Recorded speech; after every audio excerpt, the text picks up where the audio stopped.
کہ ایک شخص نے پوچھا کہ اگر کوئی اکیلے میں بیٹھا ہوا ہے اور اس کی زبان سے گالی نکل جاتی ہے تو کیا یہ گناہ ہوگا؟ دیکھیں، مسئلہ یہ ہے کہ گالی بھی ایک لفظ ہوتی ہے جسے مختلف زبانوں کے اندر الفاظ استعمال کیے جاتے ہیں، اور کسی بھی لینگویج کو استعمال کرنا، چاہے وہ کیسا ہی لفظ اس کا کیوں نہ ہو، وہ فی نفسی ہی کوئی گناہ تو نہیں ہوتا۔ جیسے آپ ڈکشنری میں کوئی الفاظ پڑھ رہے ہیں اور فرض کر لیں آپ یہ پڑھ رہے ہیں اس گالی کا کیا مطلب ہے، اس گالی کا کیا مطلب ہے، اب آپ اس کو پڑھیں اور زبان سے ادا کر دیں تو اس میں کوئی گناہ کا پہلو اس وقت تک نہیں ہوگا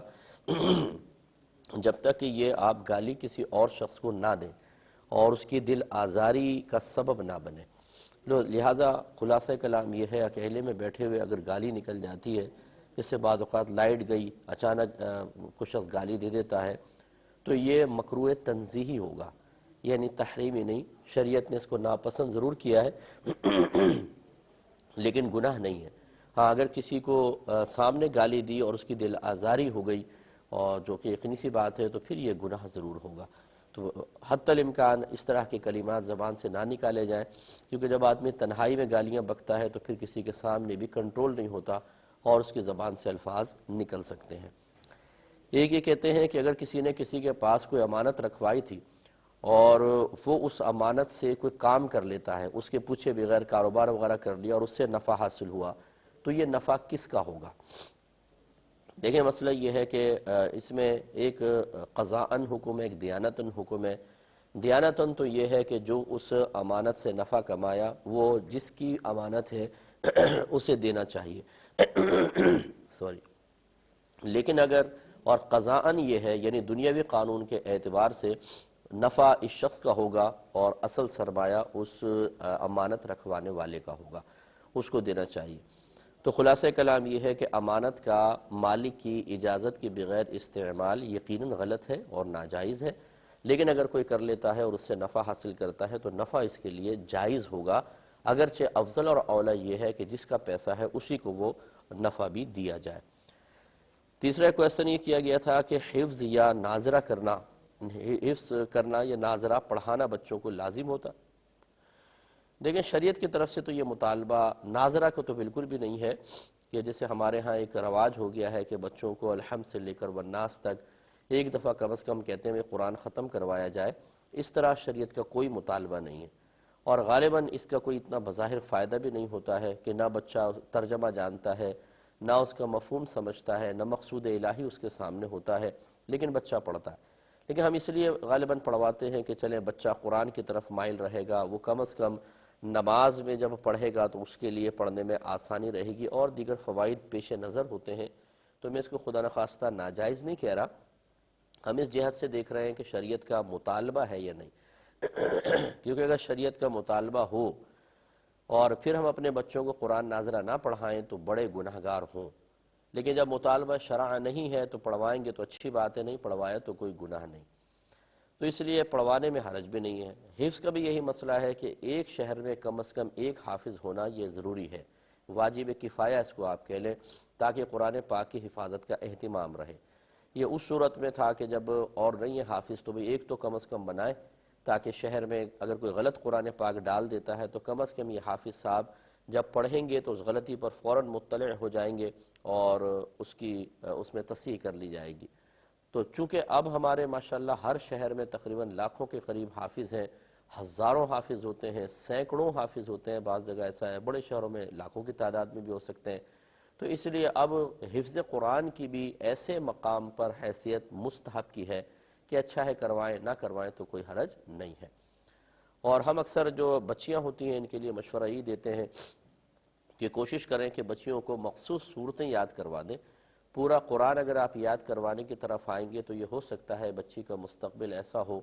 وہ ایسے گھر میں جائے کہ جہاں پر اس قرآن کی حفاظت نہ ہو سکے، تو پھر وہ ذہن سے نکل جائے گا۔ تو اب یہ قرآن بھی یہی کہتا ہے، حدیث بھی یہ کہتی ہے کہ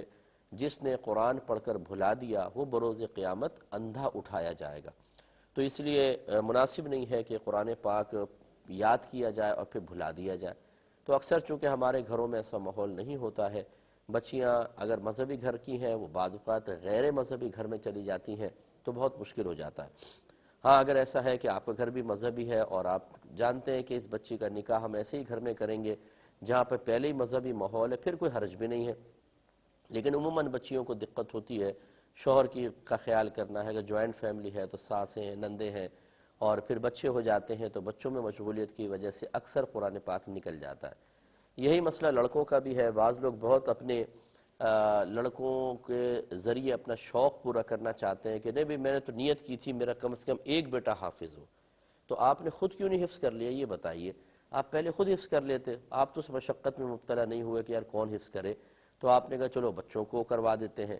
اب بچے کا آگے چل کر موڈ بنتا ہے نہیں بنتا، وہ اس کی حفاظت کرے گا نہیں کرے گا، بعض اوقات ہم یہ ماحول نہیں دیتے ہیں۔ بچہ جب میٹرک میں پہنچتا ہے، 9th 10th میں، اور پھر کالج لائف میں خاص طور پہ یونیورسٹی میں جاتا ہے، ہاتھ سے نکل جاتا ہے، خصوصاً باہر کے ملکوں میں کہ جہاں اکثر بچے تھوڑے سے بڑے ہوتے ہیں تو پھر انہیں قانونی پروٹیکشن حاصل ہے کہ والدین کو سختی نہیں کر سکتے ہیں، تو وہاں پر پھر یہ حفظ کی حفاظت نہیں ہو پاتی ہے اور بچہ گناہگار ہوگا۔ اس لیے اچھی طرح سوچ سمجھ کر حافظ بنوایا جائے۔ ایک بھائی نے کویشچن کیا تھا کہ گھر میں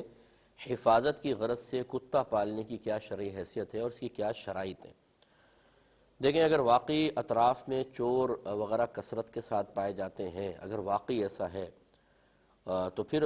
گھر کی حفاظت کے لیے کتا پال سکتے ہیں، لیکن اس کی شرط یہ ہوگی کہ اس کو گھر کے اندر داخل نہ ہونے دیا جائے کہ وہ کمروں میں گھوم رہا ہے، بستر پہ چڑھ رہا ہے، ہاتھ پاؤں چاٹ رہا ہے، بلکہ بعض تو منہ بھی چاٹنے دیتے ہیں کتے کو انگریزوں کی تقلید میں۔ تو یہ کتے کی رال جو ہوتی ہے، تھوک جو ہے، یہ بالکل پیشاب کی طرح نجاست غلیظہ ہوتا ہے، بالکل جیسے پیشاب لگ گیا ہو۔ اس لیے جہاں کہیں اگر یہ چاٹ لیتا ہے، رال وغیرہ لگ جائے تو اس کو پاک کرنا ضروری ہوتا ہے۔ مثلا اگر کپڑے وغیرہ پہ لگ جائے، ہمارے پہنے ہوئے کپڑے پر یا ہاتھ وغیرہ پر، تو فرض ہے کہ ہم اس کو پاک کریں ورنہ نماز نہیں ہوگی۔ تو اس لیے حتی الامکان اس کو اپنے سے دور بھی رکھیں اور گھر میں داخل نہ ہونے دیں۔ باہر جیسے گیلری وغیرہ ہے تو اس میں باندھ دیں، یا بعض لوگ چھت پر چھوڑ دیتے ہیں، وہ ایک تو یہ مسئلہ۔ دوسرا یہ کہ ایسا کتا نہ ہو کہ دوسروں کے لیے تکلیف کا سبب بنے۔ بعض کتے ہر وقت بھونکتے رہتے ہیں، ہر وقت بھونکتے رہتے ہیں، اس سے پورا محلہ پریشان ہو جاتا ہے اور ان کو شدید تکلیف کا سامنا ہوتا ہے۔ بعض کتے ایسے ہوتے ہیں کہ جب اذان ہوتی ہے تو رونے لگ جاتے ہیں زوردار آواز میں، تو عام لوگ یہ سمجھتے ہیں کہ یہ نحوست ہے اور وہ شدید خوف میں مبتلا ہو جاتے ہیں۔ اگرچہ یہ کوئی نحوست کی علامت تو نہیں ہوتی، لیکن بہرحال مناسب بھی نہیں ہوتی کہ جب اذان ہو رہی ہے کتا رونا شروع کر دے۔ اس قسم کے جو کتے ہوتے ہیں ان سے ذرا اجتناب کرنا چاہیے تاکہ کسی کو تکلیف نہ ہو۔ تو ایک تو حفاظت واقعی مقصود ہو، خواہ ایسے نہیں کہ یار کوئی شاید کوئی چور آ جائے رکھ لیتے ہیں۔